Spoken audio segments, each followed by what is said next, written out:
জাতীয় স্মৃতিসৌধে রয়েছে এবং এই মুহূর্তে এখানে আসলে বিশেষ করে যারা বিভিন্ন দলীয় এবং সংগঠনের নেতাকর্মীরা রয়েছেন তারা আসছেন ফুলেল শ্রদ্ধা জানাতে। আমরা বলছিলাম ৫৫ বছর পেরিয়ে ৫৬ বছরে বাংলাদেশ, এবং এই দেশের মানুষ আসলে পুরো লাল সবুজে পুরো দেশ যেমন ছেয়ে গেছে, তেমনি দেশের মানুষের মধ্যেও এক ধরনের উদ্যম রয়েছে নতুন একটি দেশ কিংবা পুরনো দেশকে আসলে নতুন করে পাওয়ার যে আকাঙ্ক্ষা, যেই প্রত্যাশাগুলো পূরণ হয়নি, যে প্রত্যাশা এবং প্রাপ্তির ফারাক রয়েছে এই ৫৫ বছরে, সেগুলো যেন কেটে যায়, সেই প্রত্যাশাই কিন্তু আজ দিনভর মানুষ করবেন। এবং একই সঙ্গে আসলে বারবার এই দিবসগুলো আসলেই বলা হয় যে দেশের প্রতি প্রেম, দেশের প্রতি ভালোবাসা সেগুলোকে দিবস কেন্দ্রিক হয়, একদমই না, দিবস কেন্দ্রিক হয় না। সেগুলো মানুষের মনে, মানুষের মননে এবং মানুষের কর্মে সবসময় কিন্তু থাকে, কিন্তু তার মাঝেও আসলে এই যে বাংলাদেশের প্রতি ভালোবাসা, দেশের প্রতি প্রেম, সেগুলো কিন্তু এই উদযাপিত হয় প্রতিটি দিবসে। স্বাধীনতার কথা বলছি, পরাধীনতার যে শেকল, সেই শেকল ভেঙে স্বাধীনতার যে মুক্তির আনন্দ, সেই মুক্তির আনন্দ কিন্তু বাঙালির মাঝে এই ২৬শে মার্চে শুরু হয়ে গিয়েছিল। ২৫শে মার্চ কালো রাত্রির মধ্য দিয়েই কিন্তু স্বাধীনতার সূচনা বাঙালি জাতি করেছিল। এই জন্যই যেভাবে আসলে পাক বাহিনীরা ২৫শে মার্চ রাতে নিরস্ত্র বাঙালির উপরে ঝাঁপিয়ে পড়েছিল, তখন কিন্তু তারা ভেবেছিল যে না, এভাবে আর ঘরে বসে থাকা যায় না, এভাবে আর এই অন্যায়, এভাবে আর পরাধীনতা মেনে নেওয়া যায় না। তারপরে কিন্তু আসলে ২৬শে মার্চ থেকেই মহান মুক্তিযুদ্ধের সূচনা হয়ে গেছিল, যার ইতি হয় দীর্ঘ ৯ মাস পরে। সাজিদ, আমরা বলছিলাম যে মহান মুক্তিযুদ্ধের সূচনা হয়েছিল এই ২৬শে মার্চের মধ্য দিয়ে, তবে তার আগে ২৫শে মার্চের একটা ভয়াল কালরাত্রির একটি অধ্যায় রয়েছে, যেটি আমরা আসলে চাইলেও ভুলে যেতে পারি না এবং যেটি আমরা ভুলবো না, কারণ যেভাবে বাঙালি জাতি, নিরস্ত্র বাঙালি জাতির উপরে পাক বাহিনীরা ঝাঁপিয়ে পড়েছিল। আপনি একটু বলবেন সেই সময়কার ইতিহাস। আপনি গতকালও সারাদিন আসলে সেই সংবাদ সংগ্রহে ছিলেন, ২৫শে মার্চের বিভিন্ন ইভেন্টে আপনি কভার করেছেন। মানুষের মাঝে আসলে সেই সময়কার বা সেই সময়ের যারা রয়েছে তাদের মধ্যে সেই কষ্টটা কতটুকু এখনও দগদগে? নিঃসন্দেহে সেটি এখনও দগদগে। আমরা প্রতি বছরই এটি দেখে থাকি যে ২৫ মার্চ কালরাত, সেই কালরাতের যে বিভীষিকাময় যে অধ্যায়, সেটা কিন্তু স্মরণ করা হয় বিভিন্নভাবেই, মোমবাতি প্রজ্বলন করে, ফুল দিয়ে শ্রদ্ধা জানিয়ে। আমরা দেখেছি যে সেই সময় ১৯৭১-এর এই সময়ে ঢাকা বিশ্ববিদ্যালয়, রাজারবাগ পুলিশ লাইন থেকে শুরু করে ইপিআর বিভিন্ন জায়গায় হত্যাযজ্ঞ শুরু হয়েছিল। প্রধানতম টার্গেট ছিল কিন্তু ঢাকা বিশ্ববিদ্যালয়। ওই সময় ঢাকা বিশ্ববিদ্যালয়ের শিক্ষক, ছাত্র, কর্মচারীদেরকে নির্মমভাবে নৃশংসভাবে হত্যা করা হয়েছিল সেই কালরাত্রে। বিশেষ করে জগন্নাথ হল, সার্জেন্ট জহুরুল হক হল, সেই সময় ইকবাল হল নামে যেটি পরিচিত ছিল, পরবর্তীতে স্বাধীন বাংলাদেশে সেটির নাম পরিবর্তন করে শহীদ সার্জেন্ট জহুরুল হক হল করা হয়।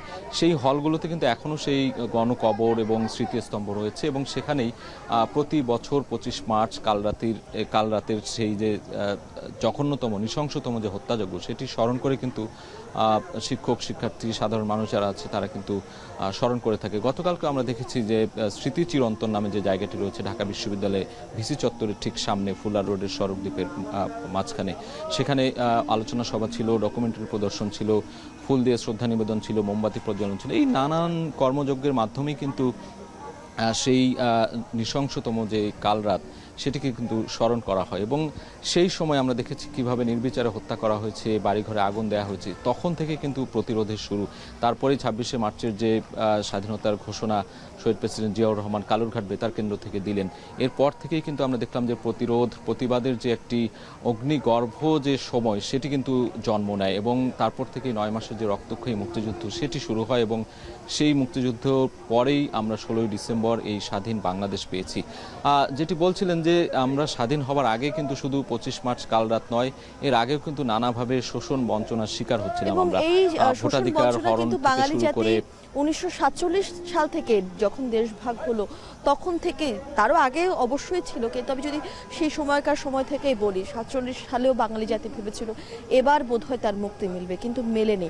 তারপর কিন্তু ১৯৫২-র ভাষা আন্দোলন, ১৯৬৯-এ যে ১৯৬৯ থেকে বিভিন্ন দফায় দফায় কিন্তু একটার সাথে আরেকটা কিন্তু একেবারে একদমই ওতপ্রোতভাবে জড়িত। ওতপ্রোতভাবে 52 জড়িত এবং ভাষা সব আন্দোলন, আন্দোলন, সব 66 সংগ্রাম কিন্তু 6 দফা, একই সুতোর মধ্যে গাঁথা, যার ফলে একটি লাল সবুজের পতাকার জন্য বাঙালি জাতির যে লড়াই, সেই লড়াই কিন্তু আসলে দীর্ঘ 9 মাসের বললে ভুল হবে, বরং তার থেকেও আরো দীর্ঘ হবে ক্যালেন্ডারের পাতা লড়াইটা আমরা হিসেব যদি বলি, করতে আমরা হয়। একদম ব্রিটিশ বিরোধী আন্দোলন থেকেই কিন্তু এই পূর্ব বাংলা বলি বা এই উপমহাদেশে কিন্তু অনেক ধরনের আন্দোলন হচ্ছে। তারপরে ধীরে ধীরে আমরা পাকিস্তান রাষ্ট্রের জন্ম, সেখান থেকে কিন্তু পূর্ব পাকিস্তান পশ্চিম পাকিস্তানের যে বৈষম্য, সেই অর্থনৈতিক বৈষম্য বা বিভিন্নভাবে রাজনৈতিকভাবে যে আমরা হেয় প্রতিপন্ন হওয়া, ভোটাধিকার না পাওয়া, না দেয়া, ক্ষমতায় এসেও আমরা ক্ষমতা না পাওয়া, এই যে নানান ধরনের অসঙ্গতি ছিল, না পাওয়ার বেদনা ছিল, অপ্রাপ্তি ছিল, সেখান থেকে কিন্তু প্রতিবাদের শুরু। এবং এই পূর্ব বাংলা তখন বিভিন্নভাবে নিষ্পেষিত হচ্ছিল, সেই জায়গা থেকে কিন্তু এই আন্দোলনের জন্ম নেয়। এবং তারপরে এই রক্তক্ষয়ী যে আন্দোলন 9 মাসের, তার মাধ্যমেই কিন্তু আমরা একটি স্বাধীন দেশ পেয়েছি। এবং গর্বের সাথে এটি আমরা বলতেই পারি যে এই ধরনের মুক্তিযুদ্ধ করে বা ভাষা আন্দোলন করে ভাষাকে রক্ষা করা, নিজের মাতৃভাষার জন্য জীবন দেয়া, রক্ত দেয়া, এটি বিশ্বের আর কোথাও হয়তো নেই। বাংলাদেশে একমাত্র যে 9 মাসের মতো দীর্ঘস্থায়ী একটি এমন রক্তক্ষয়ী যুদ্ধ, 30 লক্ষ শহীদ, 2 লক্ষ মা বোনের যে সম্ভ্রমহানি, তার মাধ্যমে একটি ভূখণ্ড আমরা পেয়েছি। এবং সেই ভূখণ্ড 56 বছরে পা রাখলো। এবং এই যে এতদিন চলার পথ, আমরা যদি একটা মানুষের সাথে তুলনা করি, একটা মানুষ এই 56 বছরে একটা মানুষের জীবনে কিন্তু লড়াই, সংগ্রাম, সাফল্য অর্জন, বিভিন্ন ধরনের প্রাপ্তি আছে, তেমনি একটি বাংলাদেশ দেশেরও কিন্তু প্রাপ্তি অপ্রাপ্তি আছে। আমরা অর্থনৈতিকভাবে অনেক এগিয়ে গিয়েছি, অবকাঠামোগতভাবে অনেক এগিয়ে গিয়েছি, হয়তো তারপরও কিছু কিছু জায়গায় আমাদের সেই অপ্রাপ্তি রয়েছে, দুর্নীতি রয়েছে, অর্থ পাচার রয়েছে, কিংবা ভোটাধিকার প্রয়োগ না করার ঘটনাগুলো কিন্তু ঘটেছে এই বাংলাদেশে। এই গণতন্ত্র প্রতিষ্ঠার লড়াইও কিন্তু অনেকখানি লড়াই করতে হয়েছে, আমাদেরকে রক্ত দিতে হয়েছে। তো এই যে সংগ্রাম, এই যে অর্জন, পাওয়া না পাওয়ার যে বেদনা বা সাফল্য, এগুলো কিন্তু একেবারেই মানুষের জীবনও যেমন আছে, আমাদের এই দেশ মাতৃকার ক্ষেত্রেও কিন্তু একই রকম এখনো রয়ে গেছে। একদমই তাই। এবং মানুষের জীবনটাই তো আসলে আমাদের সবার জীবন মিলিয়েই তো একটা দেশ, একটি দেশের ছায়াতলেই তো আমরা সবাই মিলে আছি। তো সেই দেশের কল্যাণের জন্য প্রতিটি মানুষকে কিন্তু এগিয়ে আসতে হবে। আপনি দুর্নীতির কথা বলছিলেন, অর্থ পাচারের কথা বলছিলেন, সেগুলো কারা করেছে? এই বাংলাদেশের নাগরিকরাই তো করেছে। এই দেশমাতৃকা যাদেরকে ছায়া দিয়ে রেখেছিল, তারাই তো করেছে। এটির জন্য আমি আসলে মনে করব যে নিজের ভেতরে যে দেশপ্রেম, নিজের ভেতরে যে অন্যের প্রতি সহানুভূতি, সহমর্মিতা, ভালোবাসা, সেগুলো যদি জাগ্রত না হয়, তাহলে কিন্তু আপনি একজন মানুষকে সচেতন করতে পারবেন না। এবং একজন মানুষ যদি নিজে থেকে সচেতন না হয়, নিজে থেকে সৎ না হয়, তাহলে আসলে সেই দেশের নাগরিক হিসেবে সেই পরিচয়টি বহন করা। গণতন্ত্র ধ্বংস হয়ে গিয়েছিল, স্বাধীনতা বিপন্ন হয়ে পড়েছিল, তখন বাংলাদেশ জাতীয়তাবাদী দল জনগণকে সঙ্গে নিয়ে লড়াই করেছে, সংগ্রাম করেছে। প্রায় 60 লক্ষ মানুষের বিরুদ্ধে মিথ্যা মামলা হয়েছে, 20,000 মতো নেতাকর্মী তারা শহীদ হয়েছেন, প্রায় 1700 নেতাকর্মী গুম হয়ে গেছেন। সমস্ত নির্যাতন নিপীড়নকে উপেক্ষা করে বাংলাদেশের মানুষ লড়াই চালিয়ে গেছে এবং সবশেষে জুলাই অভ্যুত্থানের মধ্য দিয়ে, ছাত্র জনতার অভ্যুত্থানের মধ্য দিয়ে বাংলাদেশ আবার নতুন করে একটা গণতান্ত্রিক ব্যবস্থায় ফিরে পাওয়ার সুযোগ সৃষ্টি করেছে। আজকে আমাদের নেতা জনাব তারেক রহমান, যিনি দীর্ঘ 15 বছর ধরে নির্বাসিত থেকে আমাদেরকে নেতৃত্ব দিয়েছেন এবং এখন এই নির্বাচন থেকে শুরু করে পূর্বে পর্যন্ত এবং আজকে নির্বাচনের পরে সরকার গঠন করার পরে যিনি তার সম্পূর্ণ নতুন চিন্তা ভাবনা নিয়ে দেশকে গড়ে তুলবার কাজে লিপ্ত হয়েছেন, গড়ে তুলেছেন, মানুষকে সংগঠিত করছেন এবং মাত্র 1 মাসের মধ্যেই তিনি তার নেতৃত্বে বাংলাদেশ অনেক দূরে এগিয়ে গেছে। আমরা সবাই জানি যে ফ্যামিলি কার্ড, কৃষক কার্ড হবে, খাল খনন কর্মসূচি, কৃষকদের সুদ মকুব, সব মিলিয়ে, এবং ইমাম, মুয়াজ্জিম এবং পুরোহিত, তাদেরকে চার্চের পাদ্রী, তাদেরকে যে আপনার ভাতা দেওয়া হচ্ছে, সেটাও একটা নতুন কার্যক্রম এখানে শুরু হয়েছে। আমরা জনাব তারেক রহমানের প্রতি অত্যন্ত সারা দেশের মানুষ তারা আশাবাদী, আস্থাশীল এবং এই নেতার নেতৃত্বে বাংলাদেশ অবশ্যই একটা গণতান্ত্রিক সুখী সমৃদ্ধ বাংলাদেশে পরিণত হবে এই বিশ্বাস আমাদের সকলের আছে। আমরা আজকের দিনে দেশবাসীকে, জনগণকে আমাদের দলের পক্ষ থেকে আমরা আন্তরিক শুভেচ্ছা এবং অভিনন্দন জানাচ্ছি। আর কিছু আছে? চলেন এখন কাটি।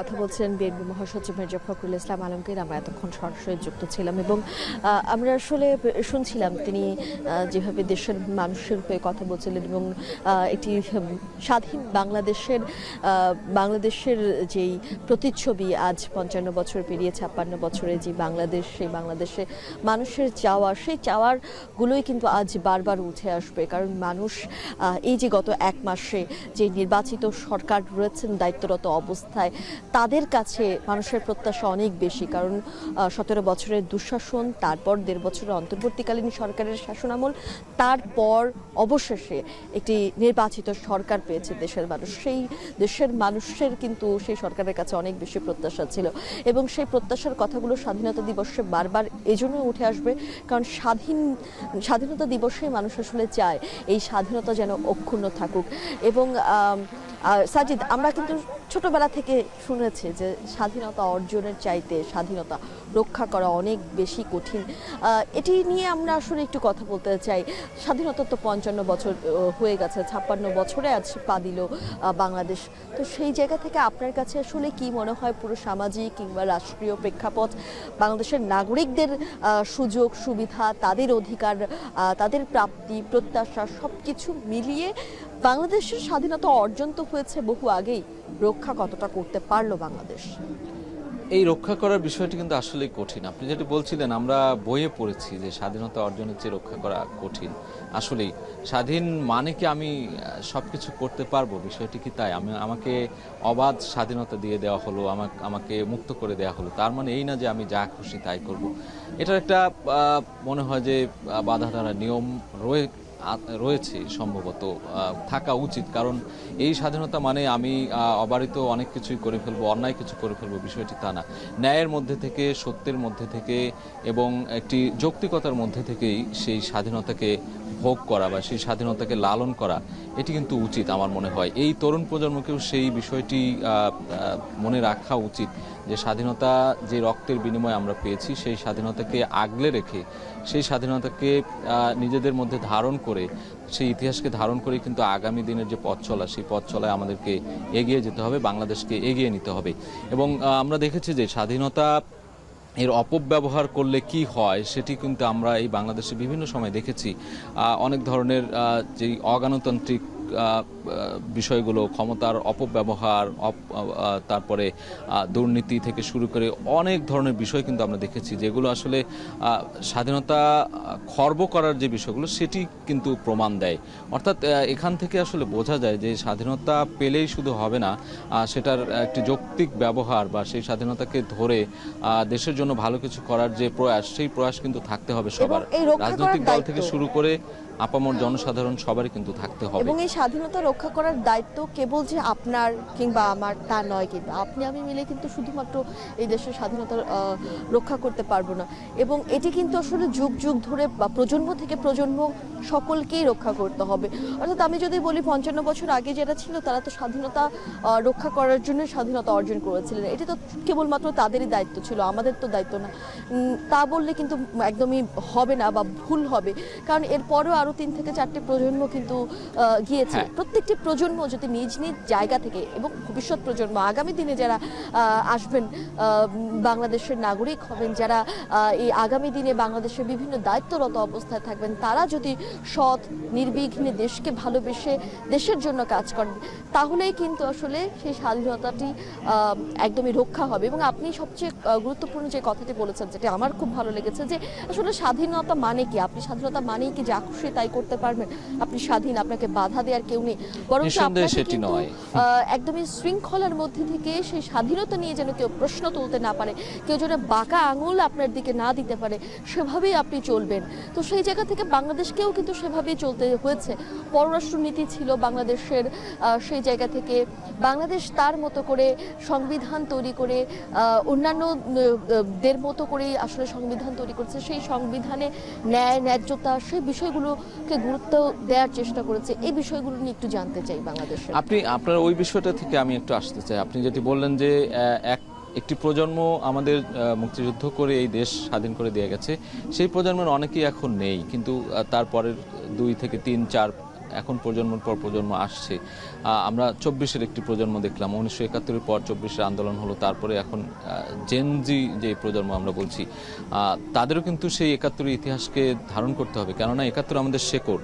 সেই শেকড় থেকেই কিন্তু একটা মহিরু তৈরি হয়েছে বাংলাদেশ নামক। সেই বাংলাদেশকে ধারণ করা, সেই মুক্তিযুদ্ধকে ধারণ করেই কিন্তু আগামী দিনে আমাদের এগিয়ে যেতে হবে, এবং সেই স্বাধীনতার কথাই আমরা বলছিলাম।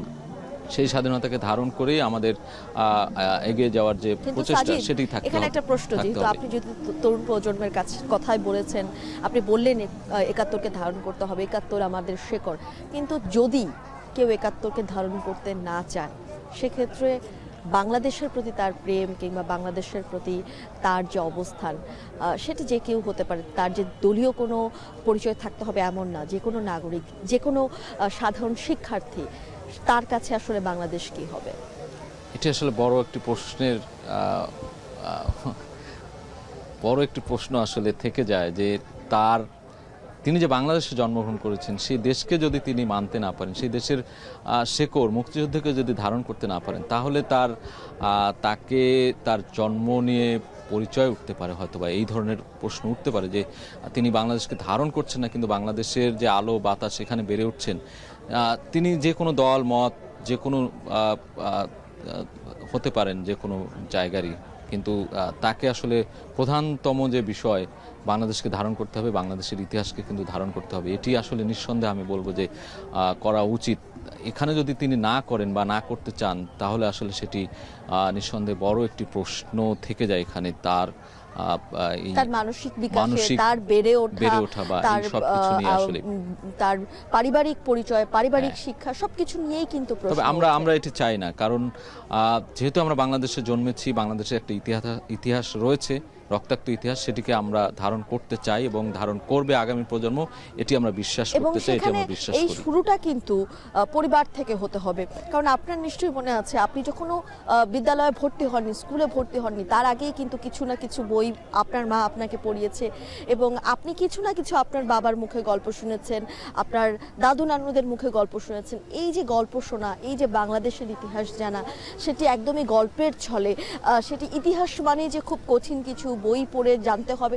বই আপনি পড়বেন যখন আপনি বড় হবেন, যখন আপনি জানতে চান আপনার যে দিক নির্দেশনা কিংবা আপনার যে পয়েন্ট অফ ভিউ, সেটি যখন আপনি জানতে চাবেন, সেটি যখন আপনি আরও পরিষ্কার হতে চাবেন, তখন আপনি নিঃসন্দেহে বই পড়বেন। কিন্তু ছোটবেলা থেকে, পরিবার থেকে এই শিক্ষাগুলো, তারপর স্কুলে, তারপর বিভিন্ন শিক্ষা প্রতিষ্ঠানে, শিক্ষা পাঠ্যপুস্তক বইয়ের মধ্য দিয়েও কিন্তু এই শিক্ষাগুলো ছোটবেলা থেকে শিক্ষার্থীদের কাছে পৌঁছে দেয়। হ্যাঁ, মুক্তিযুদ্ধের ইতিহাসগুলো কিন্তু আমরা মুখে মুখেও শুনেছি, আমরা পারিবারিকভাবে, আপনি যেটি বলছিলেন, দাদা নানা দাদিদের মুখে, তারপরে বাবা মা, তাদের মুখেই কিন্তু শুনে শুনে আমরা বড় হয়েছি, এবং পরবর্তীতে স্কুলের যে পাঠ্যসূচি, পাঠ্যক্রম, সেখানেও কিন্তু এই ইতিহাসগুলো আমরা জেনেছি, এবং এইভাবেই কিন্তু আমরা জেনে আসছি, এবং এই নতুন প্রজন্ম এভাবেই জানবে।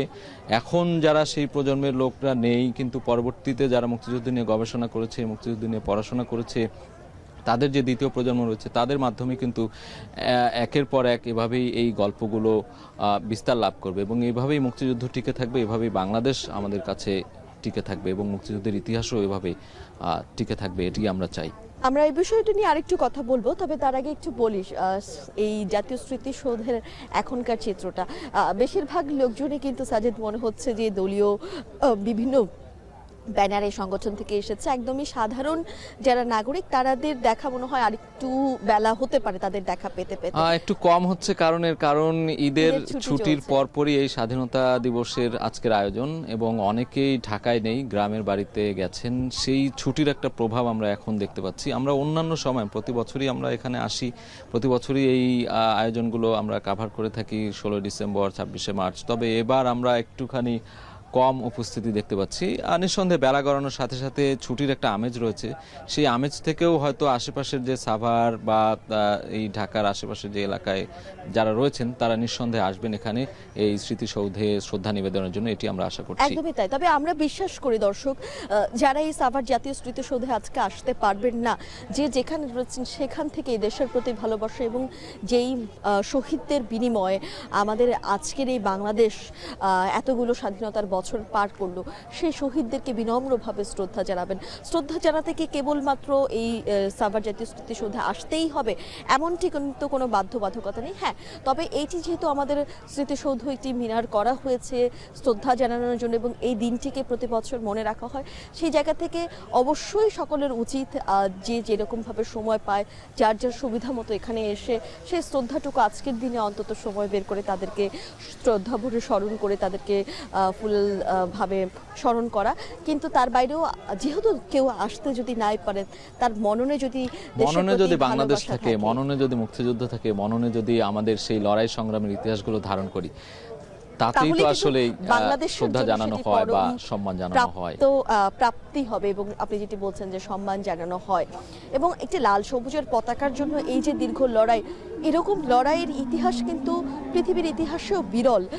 কারণ যুদ্ধ হয়েছে, তবে দেশের প্রতি যে ভালোবাসা এবং দেশের প্রতি এই যে ত্যাগ, যে করেই হোক বাংলাদেশকে স্বাধীন করতেই হবে। যদিও তখন বাংলাদেশ ছিল না নামটি, এই নামটি পাওয়ারও একটি আকাঙ্ক্ষা ছিল। এবং সবচেয়ে বড় কথা হচ্ছে যে দেশগুলো আমরা জানি যে পৃথিবীর ইতিহাসে যাদেরকে এরকম যুদ্ধ করে স্বাধীনতা অর্জন করতে হয়েছিল তাদের কিন্তু বিভিন্ন ধরনের সক্ষমতা ছিল, কিন্তু 1971 সালে বাংলাদেশের সক্ষমতাটা আসলে তখন কতটুকু ছিল? বাংলাদেশের কিন্তু অনেক ধরনের সক্ষমতা ওই সময় ছিল না। যদি আপনি যুদ্ধের কথা বলেন, আমরা যুদ্ধ করেছি কিভাবে, আসলে লাঠি বাঁশ যে যেভাবে পেরেছে গেরিলা যুদ্ধ করে বিভিন্ন কৌশল অবলম্বন করে।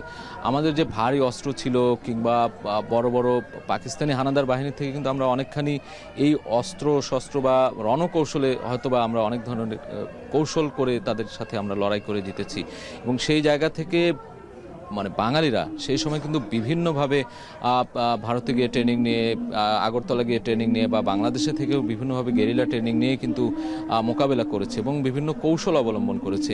এই যে 9 মাস ব্যাপী যুদ্ধ, এটি করতে গিয়ে কিন্তু বিভিন্ন ধরনের কৌশল অবলম্বন করতে হচ্ছে। একদিনে আসলে খুব সহজে এই স্বাধীনতা আসেনি, এই বিজয় আসেনি আমাদের। তার জন্য লক্ষ লক্ষ মানুষকে প্রাণ দিতে হয়েছে, মা বোনদের সম্ভ্রমহানি হয়েছে, বাড়িঘর জ্বালিয়ে পুড়ে গ্রামের পর গ্রাম কিন্তু জ্বালিয়ে দেওয়া হয়েছে, ব্রিজ কালভার্ট অবকাঠামোগত সব কিছু কিন্তু আমাদেরকে একদম ভেঙে চুরে দেওয়া হয়েছিল। সেই জায়গা থেকে কিন্তু আমরা জয়লাভ করে তারপরেই আমাদের এই দেশটা, ভঙ্গুর দেশটা কিন্তু আস্তে আস্তে গড়ে উঠেছে। হয়তো নিজেদের প্রচেষ্টায় সেই সময়ের সরকার গঠন ছিল যারা করেছিল, তারা পররাষ্ট্রনীতি তাদের ছিল, সেই বৈদেশিক সহায়তা বিভিন্নভাবেই কিন্তু এই বাংলাদেশকে আস্তে আস্তে কিন্তু আজকের এই পর্যায়ে নিয়ে আসা হয়েছে। এর পেছনে সরকার অনেক কাজ করেছে, বেসরকারি খাতেও কাজ হয়েছে, উন্নয়ন সংস্থা কাজ করেছে, সবকিছু মিলিয়েই আজকের এই বাংলাদেশ 56 বছরে এসে দাঁড়িয়েছে। এবং আগামীতে আরও যতদিন যাবে ততই কিন্তু বাংলাদেশ আরও উত্তরোত্তর তার সাফল্য আসবে বিভিন্ন মানুষের হাত ধরে, যারা ভালো কাজ করছেন বা দেশের জন্য কাজ করছেন, যারা সরকার পরিচালনা করছেন, সবার আসলে দায়িত্ব রয়েছে এই বাংলাদেশকে এগিয়ে নেওয়ার ক্ষেত্রে। এবং সবার সম্মিলিত প্রয়াসেই কিন্তু বাংলাদেশ 55 বছর ধরে যেভাবে এগিয়েছে, হয়তো তার থেকেও আরও বেশি গতিতে এগিয়ে যাবে, এটি বাংলাদেশের মানুষেরই বাংলাদেশের কাছে প্রত্যাশা। আমরা আরও কথা বলবো, তবে এই মুহূর্তে ফিরে যাচ্ছে স্টুডিওতে, সেখানে রয়েছেন সহকর্মী মেহরিন অ্যানি।